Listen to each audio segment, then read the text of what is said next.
Bom dia, hoje é sexta-feira, 11 de agosto de 2023, mais uma vez sextou aqui na Faria Lima e voltamos com o nosso Oriz Podcast Macro, comentando os destaques da semana. Eu sou Carlos Caval e aqui comigo Marcos Demarque. Tudo bem, Marcão? Tudo bem, e você? Tudo ótimo. Vamos começar falando primeiro dos Estados Unidos, né? Nós tivemos dados aí de inflação importantes, né? Preços ao consumidor, hoje os preços ao produtor, e o mercado lá se movendo bastante, né? Com os dados de inflação no período recente. Marcão, faz um balanço aí para nós, o que os dados mostraram. Então, Caval, acho que de fato, né, o que acabou acontecendo essa semana foram indicadores pelo lado de inflação ao consumidor que corroboraram a ideia de que está em curso uma desaceleração, né, da variação dos preços. O núcleo da inflação, que sempre é muito acompanhado de perto, variou 0,16% no mês contra mês, né? O mercado tinha uma expectativa de 0,20%, lá não tem expectativa na segunda casa decimal, então foi um pouquinho melhor. 12 meses, né, caiu de 4,8% para 4,6%, é uma inflação muito alta, muito longe da meta, mas gradualmente melhorando, né? E eu diria assim, que embora de fato você tenha tido ali a notícia do núcleo vindo um pouquinho melhor, a gente ainda observa alguma resiliência da parte de serviços na inflação, né? Por exemplo, né, a parte de serviços subiu 0,35%. É um ritmo bastante forte. Enquanto que a gente teve deflação na parte de bens. A parte de bens do núcleo teve uma deflação de 0,33% no mês contra mês, muito influenciado pelo automóvel, que está ainda em deflação nos Estados Unidos. Então, continua, vamos dizer assim, aquela dinâmica, né? Restabelecimento das cadeias de suprimento, logística global, facilitando, né, uma adequação da demanda e oferta de bens, mas serviços ainda bastante pressionado, né? Até mesmo aluguel, que a gente observou de alguns meses para cá, alguma melhora, né, inflações um pouco menores, não melhorou tanto nesse dado aí de que saiu de julho, né? Foi 0,42% a variação mês contra mês. Só para se ter uma ideia, a gente está falando aí de mais de 2 desvios padrão acima do que variava antes da pandemia. Muita coisa ainda. Então, tem um bom tanto para melhorar. E acho que só abrir um parênteses, nessa semana teve um estudo do Fed de São Francisco, né, que trouxe números que sugerem que ali na frente vai ter uma acomodação maior dos preços de aluguel. Então, acho que tem uma confiança de que isso vai acontecer. É uma questão mais de tempo, né? Alguns meses, são vários meses, mas acho que a gente está caminhando nessa direção. E hoje teve o PPI, né? Isso. Mexeu com o mercado sim, também. O PPI, né? Os preços ao produtor, também referentes a julho, né? Foram um pouquinho acima do esperado, acho que não foi nada muito... são várias, não vou citar numericamente aqui, mas são vários subitens ali, mas foi pouca coisa acima do esperado. Mas acho que o que vale a pena dizer aqui é que mesmo com desvios pequenos, né, com relação ao esperado, o que a gente tem observado é as taxas de juros nos Estados Unidos muito sensíveis a essas discrepâncias de expectativa e o realizado, né? Tanto é que saiu o número logo em seguida, a taxa de 2 anos nos Estados Unidos subiu 0,05 ponto percentual, que não é pouco para um dado, né? E fora isso, né, também, né, Caval, ontem saiu o dado do déficit do governo federal americano para o mês de julho. É um déficit cavalar, superior a 200 bilhões de dólares no mês de julho. O mercado tinha alguma coisa perto de 100 bilhões, foi quase o dobro do esperado, né? Então, é um assunto que a gente tem trazido aqui, e se a gente tem a inflação no mês a mês impactando ali as taxas curtas de juros, né? Essas notícias do fiscal têm afetado a parte longa da curva americana. Então, inclusive, até a própria dinâmica dos leilões, né, tem feito mais preço no mercado nesse contexto. Né? Era uma coisa que há muito tempo, né, que ninguém ligava, né, para acompanhar o evento dos leilões do Tesouro Americano. E essa semana a gente ficou de perto observando o leilão de 10 anos, o leilão de 30 anos. O leilão de 30 anos não foi tão bom ontem, né, com uma taxa ligeiramente superior ao que se imaginava. Então, assim, um pouco... E afetou até a taxa do 10 anos também, por tabela, né? É um pouco de uma dinâmica que a gente observa muito em países emergentes, ou até mesmo na época da crise da Europa lá em 2012, 2013, quando você acompanhava dia a dia leilão na Itália, leilão na Espanha, né? Então acho que a gente voltou um pouco a esse modo aí, agora olhando para Estados Unidos, né? Então, assim, acho que a gente tem visto o mercado muito nervoso por indicadores óbvios do dia a dia, inflação, mercado de trabalho, mas agora se adicionou esse contexto aí de fiscal que de fato chama muita atenção. E nesse contexto, qual o balanço aí para o Fed desses dados dessa semana? Assim, só retomando, semana passada veio os dados do mercado de trabalho, a gente acha que não foi muito fora do que se imaginava, né? Então acho que foi um 0-0 ali. E os dados dessa semana eu também diria que não mudam muito a situação de que o veredito dessa história, por enquanto, é de que não há necessidade de se fazer novas elevações de juros. Acho que é muito mais uma questão de por quanto tempo a política monetária deve ser contracionista para se objetivar e alcançar a meta de inflação. E o chairman, né, do Fed, Jerome Powell, ele explicitamente se referiu, né, na última coletiva de imprensa com relação a duas leituras de inflação, duas leituras do mercado de trabalho. Metade já foi. Metade já foi, teremos ainda a segunda metade, até lá vamos ter mais convicção, mas é o que tudo indica, né? Não haverá mais movimentos de alta de juros se formos nessa direção. Eu acredito que teria que ser uma surpresa muito fora do padrão aí para mover a bússola na direção de mais aumento essa altura do campeonato, né? Acho que é mais agora uma calibragem do discurso de que tudo bem, chegamos aonde a gente queria, mas ficaremos aqui até quando? Acho que essa que vai ser o trabalho agora tanto do presidente como dos diretores do Fed para ser sinalizado aí nos próximos dias. Bom, e aqui no Brasil nós comentamos na semana passada, claro, a reunião do Copom e a expectativa que se abriu aí com relação à ata, né, para deixar mais claro os motivos da divergência do 5-4 no Copom da semana passada, mais elementos para entendermos a decisão. E nesse contexto acho que eu registraria 2 pontos principais.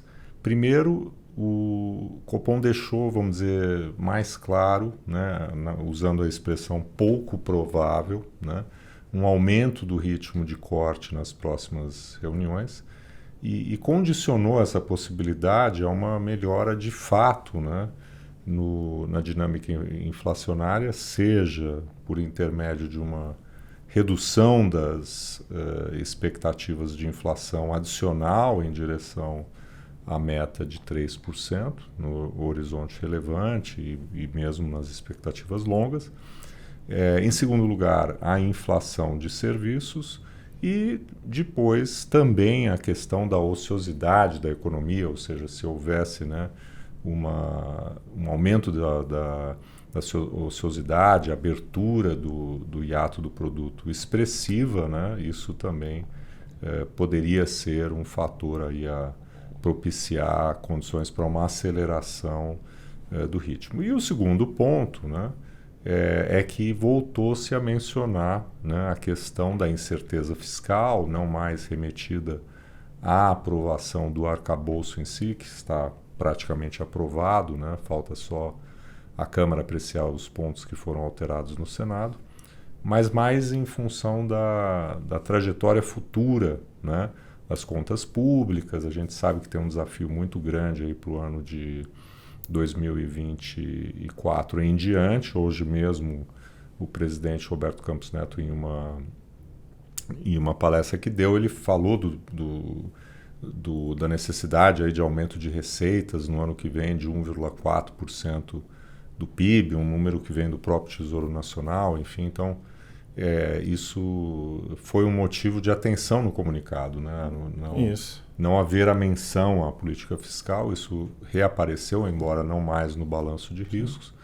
E também a discussão do Copom acabou indo na direção de citar, inclusive, incerteza quanto aos rumos futuros da própria política monetária, claro, né, no contexto da transição que está ocorrendo com a nomeação dos 2 novos diretores que estrearam a semana passada e também aqueles que devem entrar no final do ano, substituindo a diretora Fernanda Guardado e o diretor Maurício de Moura. Né? E nesse contexto, né, Caval, o IPCA que saiu também hoje cedo, né, trouxe um pouco mais de foco para essas afirmações que foram feitas na ata. Né? O IPCA fechado de julho veio um pouquinho acima do que o mercado esperava, né? O mercado esperava 0,08% de variação mensal, veio 0,12%, pouca coisa acima do que se imaginava, mas o importante é que qualitativamente o número ele foi bom. Né? Ele trouxe uma inflação de serviços abaixo do que se esperava, né? O mercado tinha alguma coisa perto de 0,30% para a variação dos serviços subjacentes, a variação ficou em 0,19%, né? Então, aquilo que a própria ata, né, trouxe de ênfase, né, na melhora, condicionando eventualmente alguma aceleração de ritmo de corte de juros a uma melhora de núcleos, de serviços, hoje aconteceu. Né? O núcleo não melhorou tanto, né? Mas assim, o núcleo pegou um pouco de algo que a gente não esperava, pelo menos não era uma coisa que estava na nossa cabeça, é uma volta rápida dos preços dos automóveis. Né? Os automóveis tinham contribuído com uma deflação no mês de junho, né? E já em julho você já teve uma boa recomposição de preços depois do fim do estímulo. Então a parte de bens liderada por automóveis acabou com uma inflação um pouco mais alta do que se imaginava, mas qualitativamente, né, o que é o serviço que acaba interessando.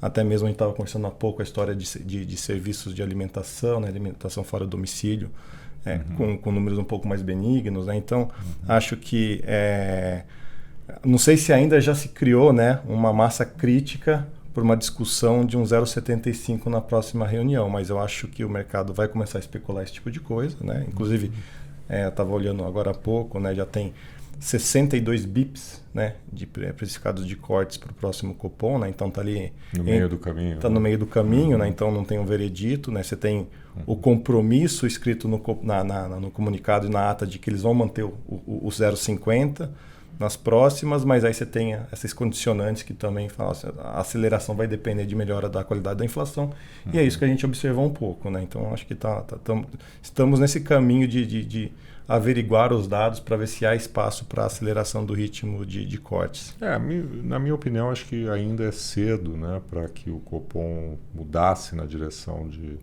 um corte de 75 pontos base. Né? Há aí uma dificuldade para que a gente tenha, nesse contexto, né, de transição no Banco Central para uma expectativa mais baixa, né, da inflação no Focus, as mais longas, enfim, que estão lá no 13,5%, né, isso está parado há algum tempo. E essa inflação de serviços, puxa, uma leitura na direção correta que a gente precisa, mas precisaria que isso fosse reiterado, e vamos ter ainda, né, mais uma leitura também do IPCA antes do Copom. Aguardemos até lá. Os dados de atividade continuam mostrando, né, uma desaceleração, mas assim como tivemos essa semana, né, PMC, PMS... Não trouxeram nenhuma grande novidade na dinâmica. Exato, então também não parece daí que vai vir um sinal de uma redução mais abrupta da atividade econômica. Né? O mercado de trabalho continua sólido. Então, tudo indica que o andar, né, da carruagem é na direção de uma queda de 0,5%. Né? Temos que também agregar aí que nessas últimas semanas o dólar subiu, né? O preço do petróleo lá fora também. Né? A gente está tendo aí um aumento muito grande da defasagem, né, dos combustíveis. Isso, alcançando entre 25% e 30%, dependendo de como você faz a conta. Né? Então teria aí represado um bom tanto de reajuste de combustível. Eu adicionaria outra coisa, Caval. Tudo bem, a gente tem, sei lá, 5, 6 dias úteis desde da reunião do Copom, né? Mas nesses 5, 6 dias, o que a gente observou na curva de juros foi um aumento da inflação implícita. Né? Então, aquela ideia de que se o Banco Central caminhar na direção de uma sinalização de leniência com a inflação, seja porque vai se cortar mais os juros agora, ou porque vai ter alguma mudança da característica do colegiado em algum momento ano que vem, o mercado já começou a colocar um pouquinho mais de inflação implícita. Então, acho que é um movimento que vale a pena ficar muito atento. Talvez tenha alguma coisa que esteja misturada ali com o cenário externo, nessa precificação. Então, 5, 6 dias ainda são poucas, pouca amostra para a gente fazer qualquer inferência mais concreta, né? Mas acho que é um ponto muito importante para a gente observar que, inclusive, né, pode ser importante, né, na hora do colegiado sentar para decidir o próximo corte, né, se vale a pena acelerar em meio a uma inflação implícita, né, que obviamente o colegiado observa de perto, subindo. Então fica um ponto de atenção aqui. Porque a gente tem que lembrar que a melhora da inflação corrente, que é desejada, né, especialmente quando ela envolve o núcleo, os serviços, que é a parte mais resistente, ela é bastante importante na decisão do Copom, mas apenas na medida em que isso ajude, né, na reancoragem das expectativas, porque o que realmente importa é a inflação prospectiva, né? Se a gente tem como contraponto a inflação corrente mais baixa, uma deterioração de expectativas por conta de uma visão de leniência futura, o corte excessivo da Selic nesse início de ciclo, né, você pode, né, exatamente criar o oposto, né, criar uma piora das expectativas e aí uma dificuldade maior, né, de reancoragem ou de manutenção do ciclo de queda mais à frente, né? Sim. Então é uma equação que não se resolve apenas com a queda da inflação corrente, né? Temos que saudar esse resultado de hoje e acreditar e torcer para que ele continue nessa direção. Mas o compromisso ainda é, né, de reancoragem da inflação à meta, de juro real positivo, enfim. E eu mesmo dei uma entrevista essa semana na Folha de São Paulo chamando a atenção que o ruído causado pela decisão dividida do Copom, que comentamos na semana passada, ele será tanto menor quanto maior for a unidade, né, expressa pelo comitê até as próximas reuniões, que foi o compromisso que foi assumido lá na ata, né? A ideia de que nos damos o direito de divergir hoje para convergir amanhã. Se começa a haver a divergência amanhã também, isso seria ruim do ponto de vista do processo de desinflação e reancoragem das expectativas. Sim, acho que é isso. Então, ficamos aqui por essa semana. Obrigado a todas e todos aí pela participação no nosso Ouriços Podcast Macro e voltamos aí na semana que vem com mais comentários aí sobre mercados e economia. Bom dia. Bom dia a todos.